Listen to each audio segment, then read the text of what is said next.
حدیث کے اندر آتا ہے نبی کے مؤذن، نبی کے صحابی، نبی کے چہیتے عبداللہ بن مکتوم صحابی رسول رضی اللہ تعالیٰ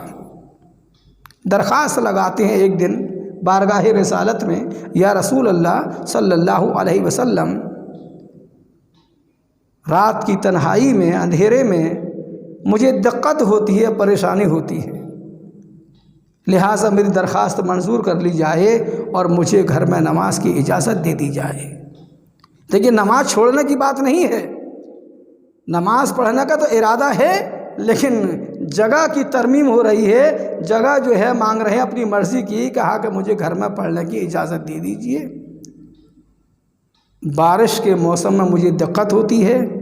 اور اندھیرے میں روز مرہ کے دنوں میں مجھے دقت ہوتی ہے، لہٰذا رسول اکرم صلی اللہ علیہ وسلم نے فتویٰ دے دیا کہ آپ گھر میں نماز پڑھ سکتے ہیں۔ خوشی خوشی چل دیے، لیکن حدیث کے اندر ملتا ہے، الفاظ بتاتے ہیں پیارے نبی صلی اللہ علیہ وسلم کے اوپر وحی نازل ہو گئی۔ آپ نے فرمایا، عبداللہ آواز دی، چند ہی قدم آگے بڑھے تھے، آواز دی، عبداللہ کیا تم اذان سنتے ہو؟ تمہارے کانوں میں اذان پہنچتی ہے آواز؟ کہا کہ ہاں اللہ کے پیغمبر علیہ السلام، آواز تو پہنچتی ہے۔ اب فتویٰ بدل گیا پیارے آقا محمد صلی اللہ علیہ وسلم کا، کہا کہ پھر تم کو مسجد نہیں آنا پڑے گا۔ حدیث کیا بتا رہی ہے؟ جس مسلمان کے کانوں میں آواز اذان کی جاتی ہے اور یہ طے ہے کہ وہ بلاوا بھی ہے،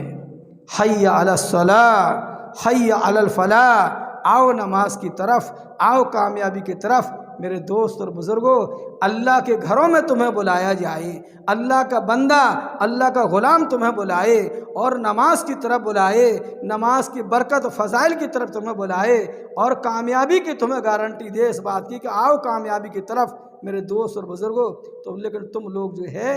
ٹس سے مس نہیں ہوتے۔ تو معلوم یہ پڑا کہ جہاں تک آواز پہنچتی ہے اس مسلمان کو مسجدوں میں حاضر ہونا ضروری ہے۔